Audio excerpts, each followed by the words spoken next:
Um feliz ação de graças e bem-vinda NTD. Eu sou Jasmina Davis e essas são as manchetes de hoje.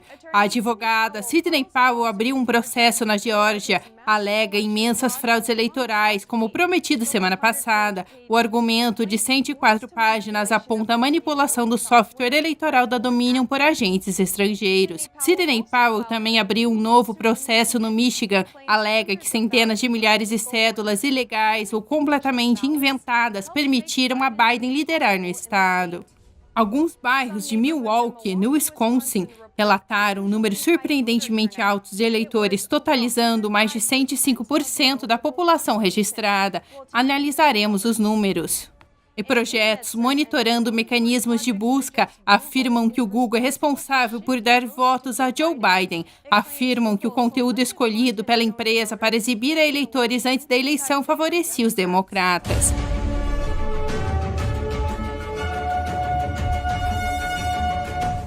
A advogada Sidney Powell abriu um processo federal na quarta-feira, alegando imensas fraudes eleitorais na Geórgia. Cita diversas violações da Constituição e da lei estadual da Geórgia na eleição geral de 2020, bem como problemas com a Dominion Voting Systems. A ação civil alega um plano de manipulação ilegal e fraudulenta da contagem de votos para tornar certa a eleição de Joe Biden como presidente dos Estados Unidos. A advogada Sidney Powell protocolou uma argumentação de 104 páginas na divisão de queixosos da Corte Distrital dos Estados Unidos para Atlanta. É contra o governador da Geórgia, Brian Kemp, o secretário de Estado, Brad Raffensperger, e outros oficiais eleitorais. O processo alega ter evidência incontestável de que pelo menos 96 mil cédulas à distância foram solicitadas e contadas, mas nunca registradas como enviadas aos escritórios eleitorais dos condados pelo eleitor, declarando que, assim sendo, pelo menos 96.600 votos devem ser desconsiderados. Segundo o processo, a fraude também ocorreu supostamente de diversas formas, declarando que a mais perturbadora foi a manipulação eleitoral por softwares criados e geridos por agentes nacionais e estrangeiros para este exato propósito. A imensa fraude começa pelo software e equipamento eleitoral da Dominion Voting Systems. A queixa cita um ex-analista de segurança eletrônica e um ex-especialista em inteligência do exército americano. Ambos alegaram que o software da Dominion estava certamente transgredido por agentes escusos, como o Irã e a China. Dizem que isso ocorreu durante a eleição de 2020. E Sidney Powell também abriu um processo no Michigan quarta-feira, visa desconsiderar os resultados da eleição no estado. O processo da advogada Sidney Powell no Michigan repete as alegações de imensa fraude eleitoral da Geórgia, que isso possibilitou a liderança de Joe Biden no estado. Alega que oficiais eleitorais do Michigan orientaram o delito, cita testemunhas oculares e declarações de peritos, alegando haver cédulas o suficiente para anular e reverter os resultados da eleição. Também afirma que a eleição no estado estava tão repleta de fraudes que os resultados não podem ser considerados. O processo alega que a Dominion Voting Systems ajudou a facilitar a fraude. Além da fraude digital da Dominion, o processo reivindica a fraude eleitoral tradicional, incluindo assédio, intimidação e até remoção física de observadores republicanos. O processo foi aberto contra a governadora do Michigan, Gretchen Whitmer, a secretária de Estado do Michigan, Jocelyn Benson, o Conselho de Mesários do Estado do Michigan. O Michigan certificou seus resultados segunda-feira. Um advogado de Trump, Jenna Ellis, disse que a certificação por oficiais do Estado era só uma etapa processual. E em Milwaukee, Wisconsin, alguns bairros relataram um comparecimento incomumente alto de eleitores. Analisamos alguns dos números a seguir. Cerca de 13 mil pessoas a menos votaram em Milwaukee, no Wisconsin, nesta eleição comparado a 2016. Mas em diversos bairros, o número de cédulas entregues aumentou muito. Com base em dados demográficos de 2010, os mais recentes disponíveis, no Distrito 235, mais de 105% da população habilitada entregou cédulas. Foram 1.768 votos para Biden e 339 para Trump. Mas só 1.680 pessoas podiam votar lá.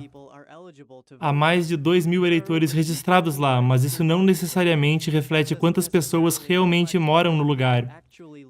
Muitas vezes, pessoas não cancelam seus títulos ao se mudarem. A porta-voz do condado disse que o comparecimento de eleitores pode passar de 100% se houverem umas poucas famílias e um eleitor fizer 18 anos antes da eleição. Mas isso não funcionaria neste distrito, que possui uma população maior. Em alguns outros distritos, o comparecimento variou entre 92% e 97%. No total, representam quase 8 mil votos. Destes, quase 6 mil foram para Biden. Em nenhum distrito, o comparecimento foi maior que 90% em 2016, e 4 outros distritos relataram imensos aumentos de votos. Houve um aumento de eleitores de até mais de 44% nesse ano. O aumento chama atenção porque a contagem do total de votos da cidade diminuiu 4% comparado a 2016. O presidente Trump está contestando os resultados do Wisconsin, que mostram Joe Biden à frente por cerca de 20 mil votos. O prazo para certificação do estado é na próxima terça-feira. Um pesquisador de psicologia sênior conduziu um grande projeto de monitoramento da Big Tech às vésperas da eleição de 2020. Os resultados evidenciaram que empresas como Google e Facebook têm imenso poder para alterar as preferências eleitorais através da manipulação de conteúdo. O Dr. Robert Epstein, do Instituto Americano de Pesquisa Comportamental e Tecnologia, alegou no Tucker Carlson, da Fox News, que o Google mudou um mínimo de 6 milhões de votos na eleição presidencial de 3 de novembro. A mudança favoreceu o lado democrata. Ele disse que um projeto de monitoramento mostrava que os resultados de pesquisa do Google eram imensamente tendenciosos a favor da esquerda. Não era assim no Bing ou no Yahoo. Epstein explicou o projeto ao programa American Thought Leaders do Epoch Times. Sua equipe recrutou um grupo de 733 eleitores registrados, incluindo republicanos, democratas, independentes de 3 estados decisivos da eleição: Arizona, Geórgia e Carolina do Norte. Monitorou suas atividades online antes da eleição usando um programa que permitia a equipe ver o que via, como se olhando por detrás de seus ombros. O conteúdo exibido aos eleitores nas suas buscas revelou um viés político. Epstein diz também ter visto o que chamou de um flagrante. Esquerdistas receberam lembretes de votar, enquanto conservadores não. Isso foi descoberto quando, diversos dias, um lembrete para votar na homepage do Google foi mandada somente a esquerdistas. Nenhum dos republicanos monitorados recebeu um lembrete para votar no mesmo período. O senador estadual da Pensilvânia fez uma audiência pública sobre problemas eleitorais em Gettysburg. Rudy Giuliani e Jenna Ellis, da equipe jurídica de Trump, bem como legisladores da Pensilvânia e testemunhas, exibiram seus argumentos detalhadamente. Na cidade histórica de Gettysburg, oficiais da Pensilvânia se reuniram no Hotel Wyndham para uma audiência pública quanto às questões legais nas eleições do estado. Giuliani foi o primeiro a falar, afirmando que a eleição é gerida por ninguém mais que a legislatura do estado. Ele citou o artigo 2, seção 1, cláusula 2 da Constituição, que estabelece essa designação. Cada estado deve designar, de tal forma como a legislatura lá designar, um número de eleitores. É a legislatura do estado que controla esse processo. Está em seu poder. É sua responsabilidade. Leah Hoops é do condado de Delaware. Foi uma observadora na noite da eleição no centro de contagens de Chester, na Pensilvânia. Disse que uma de suas maiores preocupações era a sala dos fundos do local, onde não havia observadores ou visibilidade. Ela disse não haver cooperação entre observadores e funcionários da contagem, havendo mesmo resistência dos funcionários. Mesmo com uma ordem judicial, o que é piada, só tínhamos 5 minutos a cada 2 horas e para ficar em uma cadeira a 6 metros de qualquer cédula. O coronel Phil Waldron é um comandante de operações psicológicas de guerra eletrônica e informacional. Afirmou que seu time estuda a manipulação de equipamento eleitoral desde 2018. Waldron disse que os sistemas usados nessa eleição foram feitos para serem manipulados e foram usados em eleições fraudulentas mundo afora, como na Venezuela, Argentina, Itália e Singapura. Referindo-se aos dados eleitorais deste ano, ele falou de anomalias estatísticas onde a quantia de votos processados em certo período não era factível ou mecanicamente possível em circunstâncias normais. Isso com base na velocidade com que os equipamentos conseguem processar ou ler cédulas. E quando você vê toda essa curva, com todos esses picos, consegue calcular quantos desses votos foram para Biden e quantos foram para Trump? Cerca de 600 mil. Acho que os números dão uns 570 mil nesses picos ao longo do período. Para Biden? Isso. E quantos para Trump? Um pouco mais que 3.200. Olivia Jane, uma inspetora das contagens, também testemunhou. Na verdade, eu sou uma democrata registrada e eu só queria ajudar e garantir que foi uma eleição justa. Eu não ligo para quem vencer, eu ligo para que seja uma eleição justa. Disse que imediatamente encontrou hostilidade dos funcionários quando alguém tentou devolver uma cédula por correio e votar pessoalmente. Era necessária uma assinatura do juiz eleitoral, mas o juiz eleitoral, que não podia sair do local, havia ido para casa por 45 minutos. Winters foi confrontada por um integrante do comitê que lhe disse que qualquer um podia assinar e começou a admoestá-la, dizendo a ela: por que você não para de tentar criar problemas? Por que não cala a boca? Começou a me xingar, me intimidar, me dizendo que eu precisava ficar em silêncio, que não sabia o que estava dizendo e que deveria aprender a ficar na minha e não dizer nada e deixar acontecer.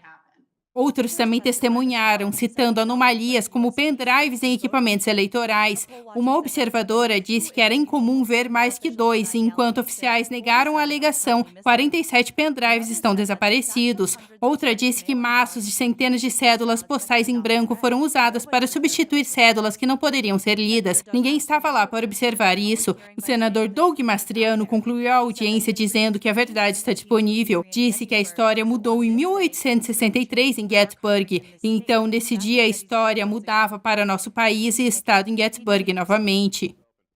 O senador Argall disse que receberam muitas informações na audiência, acrescentando que não há dúvida para ele de que o Congresso e o Senado aprovarão leis com base no que ouviram hoje. Esta audiência eleitoral na Pensilvânia recebeu um telefonema surpresa do presidente Trump, que não era esperado na audiência, mas informações de Miguel Moreno sobre os agradecimentos do presidente aos americanos por defendê-lo. Opa, temos mais uma testemunha, por favor. Vou lhe apresentar o senhor presidente. O senhor está na linha. Obrigado a todos. Estou assistindo a audiência na OAN e outras boas redes. Eu agradeço ser convidado a falar. Estou no Salão Oval. É muito interessante ver o que está ocorrendo. Essa foi uma eleição que vencemos fácil, vencemos por muito. O presidente Trump falou por cerca de 10 minutos. Durante a ligação, ele afirmou que uma grande quantia de informações quanto à fraude eleitoral está chegando. É tanto que, de acordo com ele, vai até o teto e ele encorajou apoiadores a não se intimidar em frente a ameaças e a revidar, conforme sua equipe legal segue com seu trabalho. Esse é um momento muito importante na história do nosso país e vocês estão fazendo um tremendo trabalho por nosso país. E não se preocupem com coragem, porque as pessoas que mais falam não são com quem vocês têm que se preocupar, são faladores, é só para intimidar. Mas essas pessoas não sejam intimidadas por essa gente, porque são gente má, pessoas horríveis e são pessoas que não amam o nosso país. O Partido Republicano na Pensilvânia disse que o presidente participaria da audiência junto de seu advogado, Rudy Giuliani, mas, de acordo com seu tweet, não disseram que ele compareceria pessoalmente. A agenda da Casa Branca informava que ele não possuía compromissos públicos no dia. Isso é tudo por hoje. Obrigada por assistir. Eu sou Jasmina Davis.